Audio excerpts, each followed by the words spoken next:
ગોકુળનાથજી સવારે સ્નાન કરી અપરસમાં ઠાકોરજીના સેવામાં હાથ પવિત્ર કરવા જઈ રહ્યા હતા. એટલે ગોકુળનાથજીને વૈષ્ણવ બહુ વાલા. કોઈ ગમે એ બોલાવે કરે, વૈષ્ણવ હોય એટલે તરત એમની દ્રષ્ટિ પડે છે. અને એમના વૈષ્ણવને ગોકુળનાથજી બહુ વાલા. હવે જેવા પધારતા હતા તો એના એક સેવકે જોયું કે બહાર રોડ ઉપરથી ઉડતો ઉડતો એક કાગળ, ગંદો કાગળ, ગોકુળનાથજીના ચરણને સ્પર્શ કરી ગયો. એટલે ગોકુળનાથજીએ હસ્તમાં લીધો. એટલે ઓલા સેવક દોડતો આવ્યો, જેરાજ આપ છોવાઈ ગયા. આ કાગળ બહાર રોડમાંથી ગંદો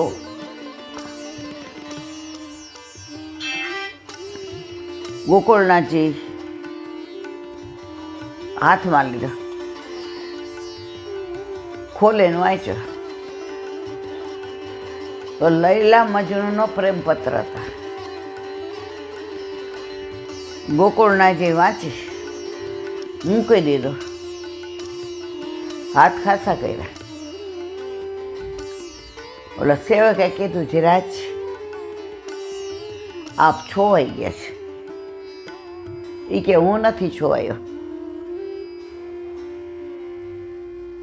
કે જીરાજ આ બહારથી ઉડતો ઉડતો અંદર આવ્યો છે.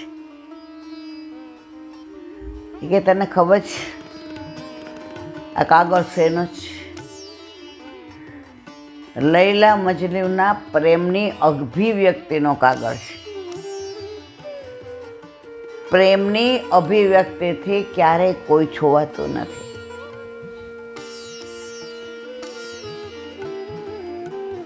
ત્યારે પેલાને એમ થયો કે ઘણીવાર અમે તો બહુ આઘારીઓ કરીએ. એકચ્યુઅલ આપણને શેનાથી દૂર રહેવું એ ખ્યાલ આવી જાય ને તો આઘારીઓ કરશું જ નહીં.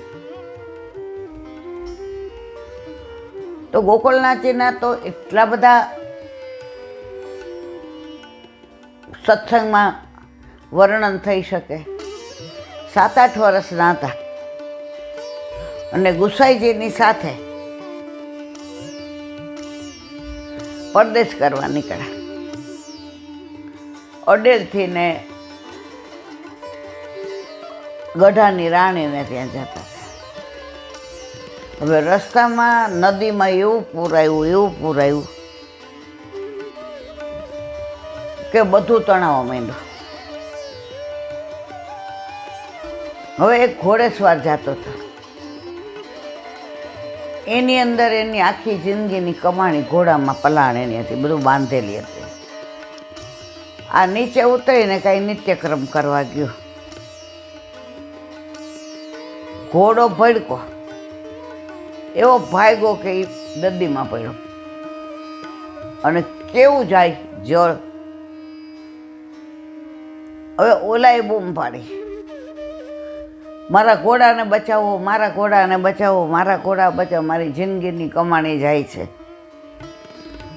એવડા નાના ગોકુળનાથજીએ હાથ આમ કરી ઘોડાને લાવીને પાછું મૂકી દીધો. પણ આપણામાં ચમત્કાર નથી એટલે આપણા કોઈ બાળકો ક્યારેય કોઈને ચમત્કાર બતાવતા નથી. અને દુનિયાનો નિયમ છે કે ચમત્કાર હોય ત્યાં બધા જ નમસ્કાર કરે. એમાં લોકો ઘણા ઉલ્લોય બનાવતા હોય, પૈસા ખંખેરતા હોય, પણ અત્યારે લોકોને ભૌતિક સુખ એટલું બધું. આ જે એક દાખલો એ જ આપ્યો. એક હસબન્ડ વાઈફ હતા. હવે 24 કલાક સાથે રહે. પ્રેમમાં થોડી દૂરી જોઈએ, થોડો વિરહ જોઈએ. સતત સંયોગ હોય ને તો તમારો પ્રેમ ધીમે ધીમે કુંઠિત થવા માંડે. એટલે વલ્લભે પુષ્ટિ માર્ગના પ્રેમના વિરહ અને સંયોગ બે દલમાં વાટેલા છે. મગની બે ફાળ હોય, ચણાની બે ફાળ હોય. એ એક ક્યારે થાય? જ્યારે ભેગા કરો ત્યારે. તો આપણામાં વિરહ મૂળ છે. સંયોગમાં તો તમે રાજી જ રહેવાના. એ કે એક હસબન્ડ વાઈફ લવ મેરેજ કર્યા, ભેગા રહેવું ને ભેગા બહાર જવું ને ભેગી ખરીદી કરવી ને ભેગું કામ કરવું ને બધું ભેગું. હવે 6 મહિના થયા, અતિ સર્વત્ર વર્જયત, એટલી નિકટતા વધી ગઈ કે બે એકબીજાના દોષ જોવા માંડ્યા. વાતમાં કળાય. કઈ થાય એટલે કે મને ખબર છે હવે હું તમને ગમતી નથી, હું ખોટી આવી ગઈ. ઓલોય જવાબ આપે, ખબર જ ખોટી આવી ગઈ તો રે શું કામ. હવે એ બેનના બેનપણી આવ્યા. એ કે હું તારા ઘરે અઠવાડિયું રહેવાની છું. મારા મા બાપ જાત્રા કરવા ગયા છે. ઓલીને મનમાં એવું થયું કે સારું અમે બે એકલા, મારી બેનપણી આટલી બધી દેખાવડી અને મારો વર સ્માર્ટ, બેનપણી ના પડાય નહીં, વર ઘરમાં હોય. ખરેખર બે પ્રેમી હોય ને એ બીજા પ્રેમીની બોડી લેંગ્વેજ સમજી જાય. એટલે ઓલાએ એવું કીધું કે બહુ સરસ કર્યું તમે રોકાવા આવ્યા અઠવાડિયું. અમે મેરેજ કર્યા ત્યારથી હું મારી માને મળવા નથી ગયો, એટલે હું અઠવાડિયું શહેરમાં જઈ આવું.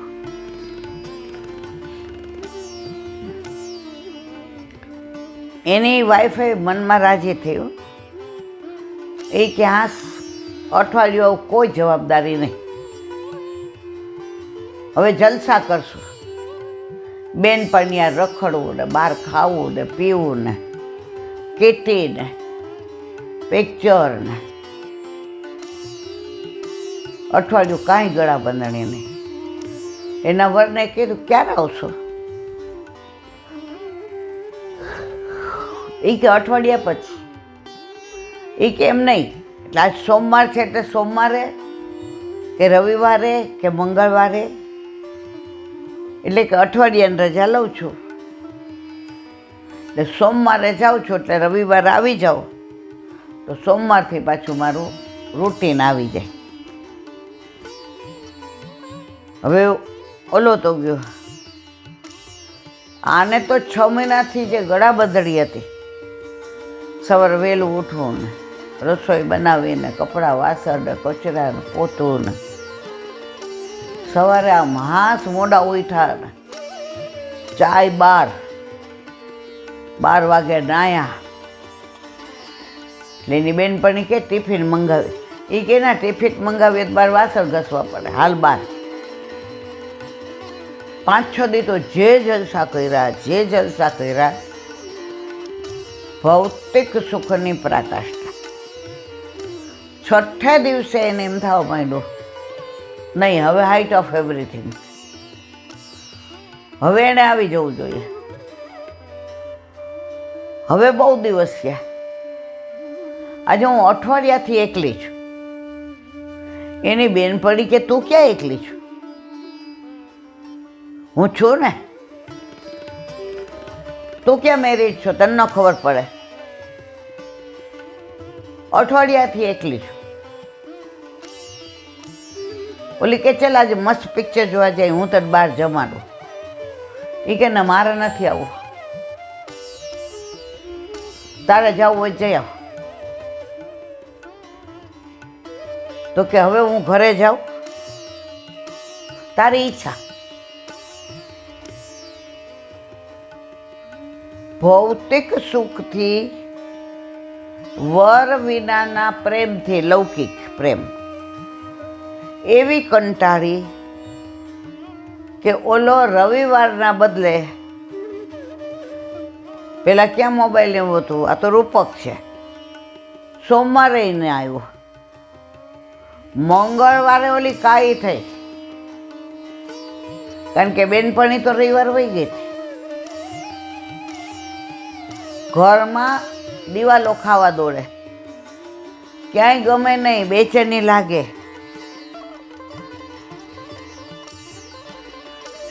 આખી નીચો વહી ગઈ હોય એવું લાગ્યું. અને ઓલો આવ્યો અને જે એને ચોટીને રોઈ, સાંભળ, હવે તો મને મૂકીને ક્યારેય ના જતો, તું મને પ્રોમિસ કર. ઓલો કે તું ઝઘડ્યસ, હમણાં તો બહુ ઝઘડસ, ત્યારે તો એમ કેસ, હવે ફેડઅપ થઈ ગઈ છે, હવે તારી કંપનીથી આવી રહી છે. ઓલી કે આજ પછી ક્યારેય ન બોલું.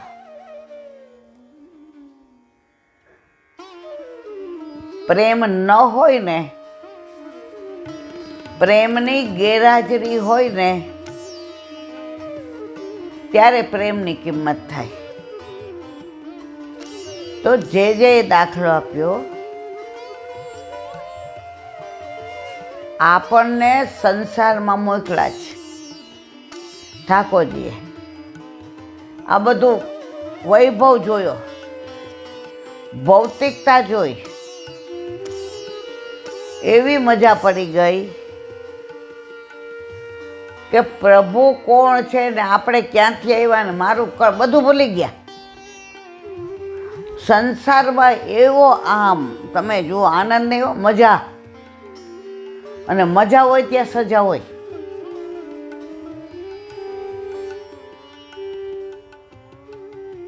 હવે જે કે પેલી બેન એના વરના પ્રેમથી ઉબાઈ ગઈ હતી.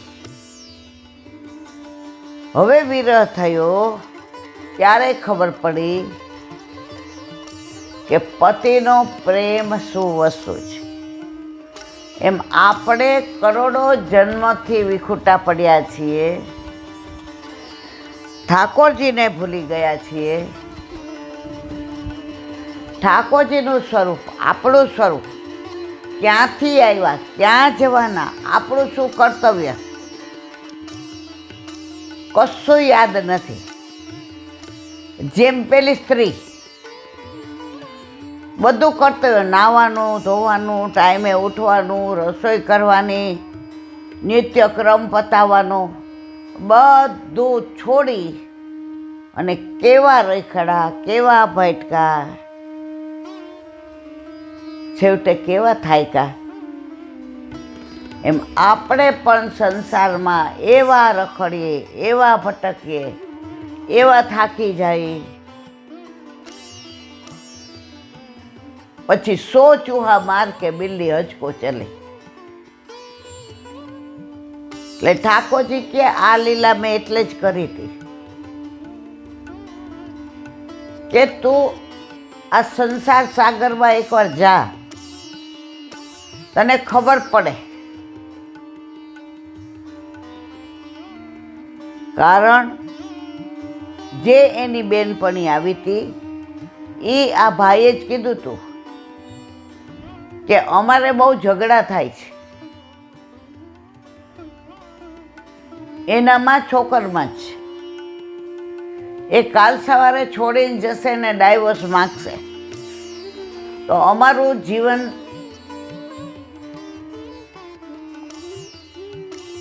વેરાઈ જશે, વેરાન થઈ જશે. તું આવું કર. કારણ કે એ વેચ્યોડ હતો. અને જો એ આવી પેલી એકલી રહી તો અત્યારે પણ સંસારમાં પૈસાવાળા વધુ પૈસાવાળા થાય છે, ગરીબ વધુ ગરીબ થાય છે. અને એટલું ભૌતિક સુખ વધી ગયું છે કે મંદિરોમાં પહેલાં આટલા ટોળા નહોતા, આટલો આધ્યાત્મ નહોતો, પણ છતાંય કોઈને ભક્તિ ફલિત થતી નથી. કારણ કે દરેક ધર્મમાં ભક્તિને પૈસા દ્વારા ખરીદવામાં આવે છે. ભક્તિ પૈસાથી ખરીદેલી